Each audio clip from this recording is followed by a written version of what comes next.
Bonjour à tous, Estelle et Marc, membres du collectif Citoyens Porte des Pierres Dorées. On a décidé de faire quelques vidéos pour analyser le document qui est remis en mairie par les opérateurs pour venir justifier de l'installation nécessaire d'un troisième pylône, en l'occurrence sur notre commune de Porte des Pierres Dorées.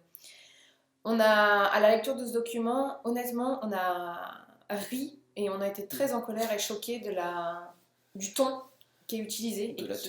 De la teneur et du ton qui est utilisé, qui rappelle vraiment les pubs pour le tabac des années 50 et des années 60. Voilà, donc on va analyser ce document. Marc va servir de caution technique, parce que tu es expert au Green IT, si tu peux en dire juste un mot.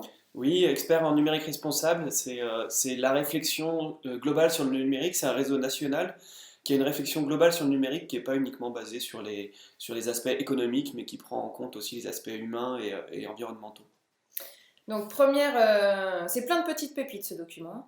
Première vignette, sans nouvelles installations d'antennes, les réseaux en France seront saturés dans les 2 ans à venir, nous dit Cédric O, secrétaire d'État au numérique.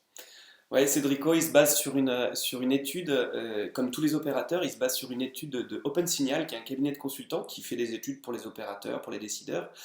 Et ils ont fait ce cabinet a fait une étude sur le monde entier, majoritairement sur les grandes villes, pour positionner les villes les unes entre les autres, savoir qui avait la meilleure 4G du monde.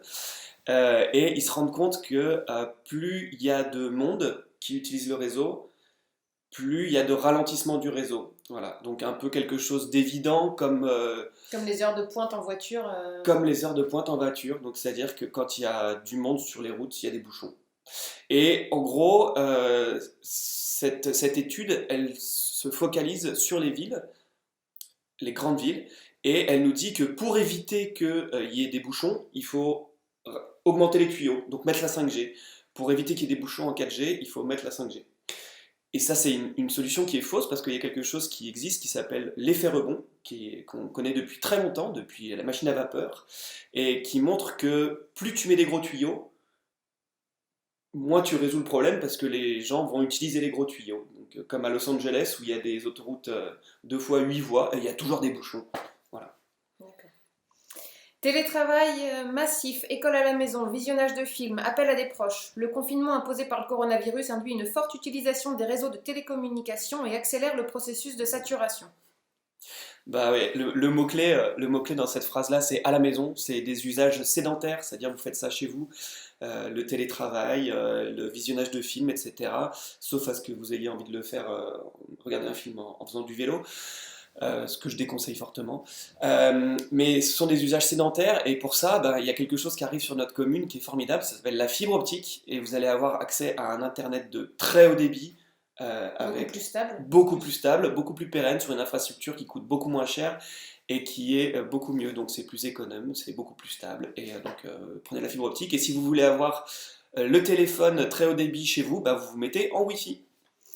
Arthur Dreyfus, qui est président de la Fédération française des télécoms, donc qui regroupe tous les opérateurs, n'a pas rejeté cette possibilité de saturation des réseaux. Donc le gars, il dirige la fédération qui regroupe tous les opérateurs et il s'engage pas vraiment, il ne rejette pas éventuellement que ça arrive. Bah, faut arrêter quoi. Un bridage des usages, phrase en gros. Ouais, ça aussi c'est un chiffon rouge qu'on agite, ça fait peur. Attention, vous allez plus pouvoir utiliser vos jouets si vous allez pas assez vite, si vous acceptez pas la 5G. C'est en fait la vraie question, c'est qu'est-ce qu'on fait de notre technologie, qu'est-ce qu'on fait du numérique, qui est une chose formidable, et comment est-ce qu'on l'utilise et à quel prix. Je veux dire, moi devant chez nous, on a une rue, voilà, qui est passante un peu. Je suis bien content qu'elle soit limitée à 50 km/h, qu'il y ait un bridage des usages devant chez nous. Quand je sors avec mes enfants, je trouve même que c'est un peu rapide. Donc évidemment, c'est pas un bridage des usages en soi qu'on attend, c'est juste une utilisation juste d'une technologie. C'est un argument qui met un peu en colère et qui nous agite un peu le chiffon de vous allez quand même pas vous empêcher de pouvoir faire tout ce que vous voulez. C'est particulier de mettre ça en avant comme argument. À demain pour la deuxième vidéo sur la deuxième vignette.